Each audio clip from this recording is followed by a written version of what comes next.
The summer heat shimmered off the asphalt as Officer Emily Carter pulled a patrol car into Thompson's gas station on the outskirts of Atlanta. It was barely 9 in the morning, but the Georgia sun already promised another scorcher.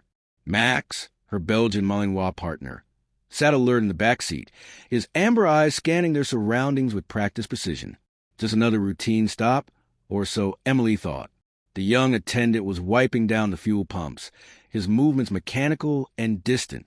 His name tag read Jake, though it looked as worn as his expression. Emily noticed the dark circles under his eyes, the kind that spoke of sleepless nights and heavy burdens.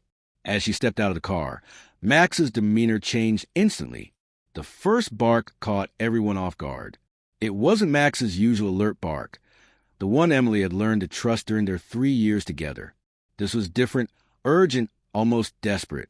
Before Emily could process what was happening, Max was pressing against the barrier in the patrol car, his entire body focused on the young attendant. "Max, quiet," Emily commanded, her voice firm but calm. But for the first time since their partnership began, Max didn't stand down. His barking intensified, a symphony of urgency that drew curious stares from the few customers filling their tanks. Jake's reaction was equally strange. He had frozen in place, the cleaning cloth hanging limply from his hand. The color had drained from his face, as if he'd seen a ghost. When his eyes met Max's, Emily caught a flicker of recognition, quickly masked by something darker. Pain, perhaps, or anger. "Is there a problem, officer?" Jake's voice was steady, but his knuckles were white around the cloth. Emily approached carefully, one hand instinctively near her belt. "Max doesn't usually react this way. He's highly trained." "Yeah, I know exactly how highly trained he is." Jake cut her off, bitterness seeping through his carefully constructed facade. He took a step back, running a hand through his disheveled brown hair. "That's Daniel Thompson's dog, isn't it?" The name hit Emily like a physical blow. Daniel Thompson, the legendary K-9 trainer who had died 2 years ago in what the department called a tragic accident. The man who had first spotted Max's potential and started his training. But how did this gas station attendant know? Then it clicked. The same brown hair, the familiar set of the jaw. "You're Daniel's son," Emily breathed, her voice barely above a whisper. Max's barking softened to a whine, his tail now wagging with cautious hope. He'd recognized something in Jake that Emily couldn't see, a scent, perhaps, or a mannerism that echoed his first trainer. Jake's laugh was hollow. "Yeah, that's me, the son of the great Daniel Thompson. Look how well that turned out." He gestured at his surroundings, the run-down gas station, his oil-stained uniform. "Dad's prized pupil still remembers me, huh? That's something." Emily watched as Jake's tough exterior cracked slightly. He reached into his pocket and pulled out a keychain, the metal worn smooth by years of handling. The K-9 unit's logo was barely visible on its surface. "He gave me this the morning he died," Jake said, his voice barely above a whisper. "Said he had something important to tell me that evening. Never got the chance." The keychain slipped from his fingers, clattering on the concrete. Max's whining grew more insistent. "Jake," Emily started, taking a step forward, but he was already backing away. "Look, you got the wrong idea. I'm not some charity case of the department to check up on. Dad chose the job over everything else, and look where that got him."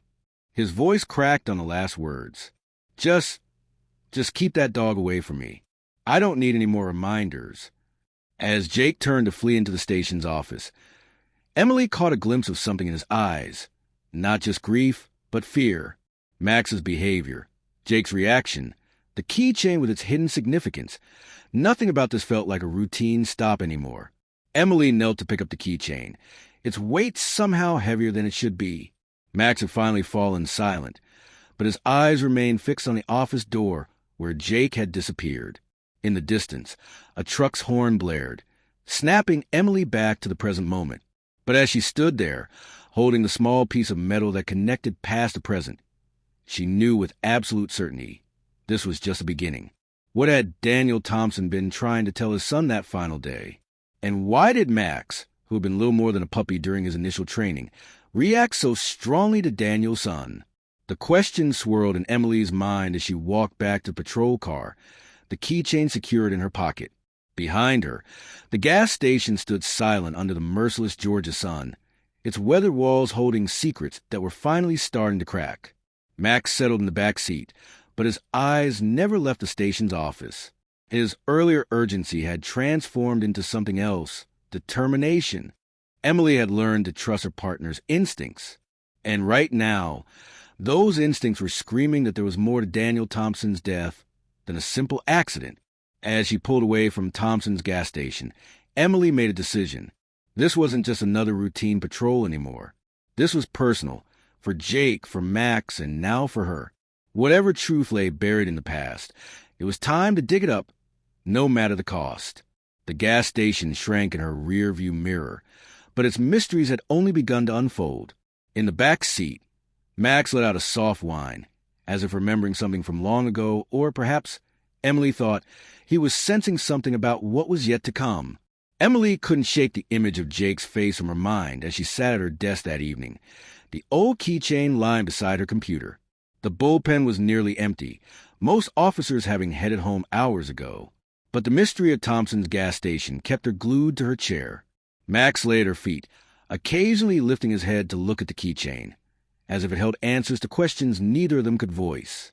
The sound of approaching footsteps made her quickly slide the keychain into her drawer. Lieutenant Harris appeared, his weathered face creased with concern. "Carter, you're still here? Thought your shift ended at 6. "Just catching up on some paperwork, sir." Emily gestured vaguely at her screen, but Harris wasn't buying it. He pulled up a chair, his expression softening. "This is about Daniel's boy, isn't it? Word travels fast, especially when it involves Max making a scene at a gas station." He leaned back, studying her. "You know, Daniel's death at the unit hard. Never sat right with any of us." Emily's fingers traced the edge of her desk. "Sir, what exactly happened that day?" Harris's jaw tightened. "Official report says he lost control on River Road. Hit a tree. Weather was bad. Roads were slick." He paused, choosing his words carefully.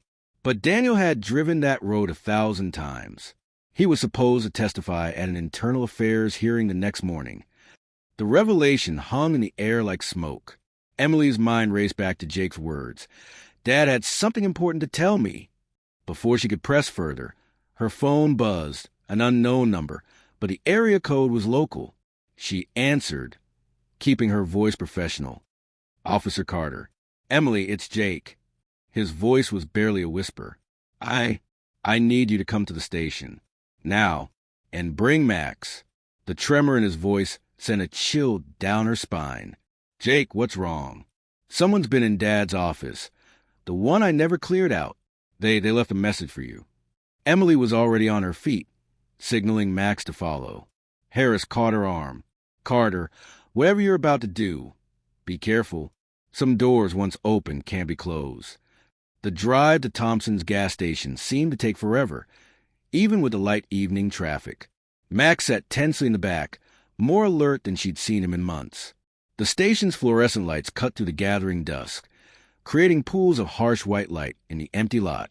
Jake was waiting by the side entrance, pacing. He'd changed out of his work uniform into jeans and a faded Braves t-shirt that made him look even younger. When he saw them approach, he pressed a finger to his lips and motioned them to follow.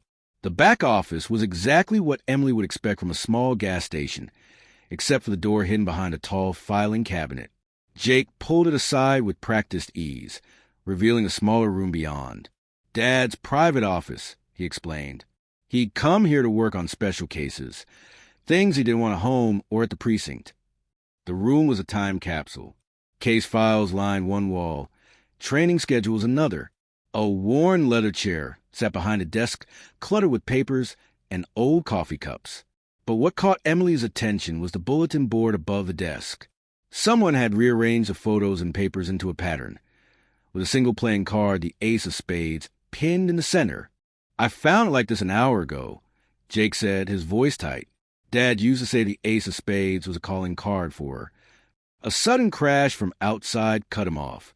Max's ears pricked forward, a low growl building in his throat. Emily drew her weapon, motioning Jake behind her. "Stay here," she whispered. But as she turned toward the door, Max darted past her with unexpected speed. His bark echoed through the station, followed by the sound of running feet and a car engine roaring to life. By the time Emily reached the parking lot, she caught only a glimpse of taillights disappearing into the night. Max stood at the edge of the lot, hackles raised, staring after the vehicle. At his feet lay a torn piece of paper. Emily picked it up, her hand steady despite the adrenaline coursing through her veins. In neat, typed letters it read, "Some secrets stay buried with their keepers. Walk away, Officer Carter." Back in the office, Jake had slumped into his father's chair, looking lost. "I was going to sell this place," he said quietly. "Some developer made an offer last week, said they'd handle everything. I wouldn't even need to clear it out." He looked up, his eyes haunted. That wasn't a coincidence, was it? Emily studied the ace of spades still pinned to the board. No, it wasn't. Someone wants whatever your father was working on to stay hidden. She turned to Jake, decision made. "But Max recognized you for a reason today. Maybe it's time we found out why." She reached into her pocket and pulled out the keychain, holding it up to the light. What looked like simple wear and tear on its surface now revealed itself as deliberate scratches, a pattern, or maybe... "Jake, does your father's computer still work?" He nodded, reaching for the power button on the old desktop. As the screen flickered to life, Emily noticed something else, a small safe tucked under the desk, its keypad waiting for a code. Max patted over, pressing his nose against Jake's hand. This time, Jake didn't pull away. Instead, he scratched behind Max's ears, just like his father used to do. "We're really doing this?" he asked, his voice steadier now. Emily looked at the threat note, then at the ace of spades, and finally at Max, who had positioned himself protectively between them and the door. "Someone's afraid of what your father knew," she said. "Afraid enough to break in here and leave warnings. I'd say we owe it to him to find out why." Outside, the gas station sign hummed in the darkness, casting shifting shadows through the window. Emily knew that come morning, she'd have to explain her unauthorized investigation to Harris. She'd have to justify her involvement in what was technically a closed case. But looking at Jake, seeing the mix of fear and determination in his eyes, she knew there was no turning back. The real question was, how deep did Daniel Thompson's secrets go? And more importantly, who was willing to kill to keep them buried? This story reminds us of the truth, no matter how deeply buried, has a way of surfacing when guided by loyalty, love, and determination. Max, the loyal K9, symbolizes the unwavering bond between a handler and their dog, a bond that transcends even death. Through his actions, Max not only uncovers corruption, but also helps heal the wounds of a fractured family. The moral of the story is that integrity and justice are worth fighting for, even when the odds seem insurmountable. Daniel Thompson's legacy teaches us that standing up for what is right, even at great personal cost, can inspire others to carry on the fight. And Jake's journey shows us that forgiveness and understanding can emerge from even the deepest pain.